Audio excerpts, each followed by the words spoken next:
Le sapin, les cadeaux, le Père Noël, pour nous c'est ça, l'esprit Noël. Des traditions qui semblent exister depuis toujours. Et pourtant, leurs origines sont bien plus surprenantes qu'on pourrait l'imaginer. On va voir ensemble une histoire qui mélange le soleil, la politique et même le marketing. Allez, c'est parti. Le 25 décembre, le dimanche, comme jour de repos. Tout ça nous paraît tout à fait normal. Mais imaginez une seconde que ces traditions, à l'origine, n'aient absolument rien à voir avec la naissance du Christ. Alors, d'où est-ce que ça vient tout ça? Et si tout avait commencé bien avant, avec l'astre qui fascinait les toutes premières civilisations, le soleil? Est-ce qu'une simple adoration de la nature aurait pu donner naissance à l'une des plus grandes fêtes religieuses du monde? C'est une idée assez folle quand on y pense. À moins que l'histoire soit beaucoup moins mystique et beaucoup plus pragmatique. Peut-être qu'il faut y voir la main d'un empereur, un homme qui cherchait à unifier un territoire immense et qui était prêt à tout pour y arriver, y compris à fusionner les croyances de tout le monde. Ou alors, la réponse est peut-être beaucoup plus proche de nous. Et si c'était l'histoire d'une célèbre marque de soda, une marque qui aurait complètement façonné l'image de notre personnage de Noël préféré? Alors, culte ancien, stratégie politique ou coup de génie publicitaire? Bon, suivons les pistes que notre source nous propose. Alors, notre récit, il commence bien avant le tout premier Noël. Il commence avec la force la plus puissante du monde antique, le soleil. Et oui, la source nous le rappelle. Pour plein de civilisations anciennes, que ce soit les Sabéens, les Pharaons ou les païens d'Europe, le soleil, ce n'était pas juste une grosse étoile dans le ciel. Non, c'était un dieu. Le dieu qui rythmait absolument tout, les saisons, les récoltes, la vie et la mort. Il faut s'imaginer l'angoisse à l'époque, voir les jours raccourcir, le froid qui s'installe.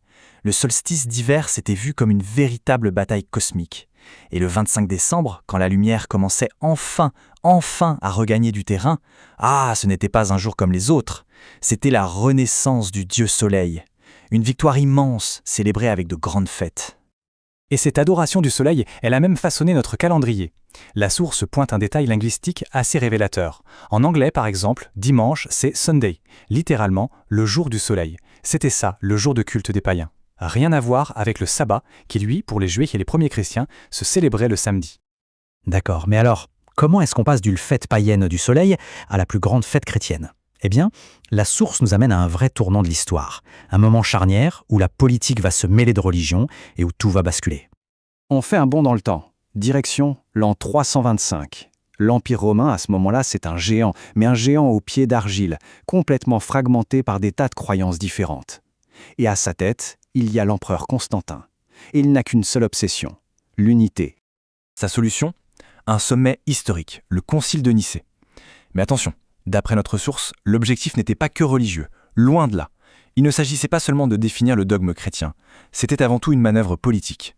Le but, c'était de ressouder son empire. Et c'est là qu'un compromis, un deal historique aurait été passé.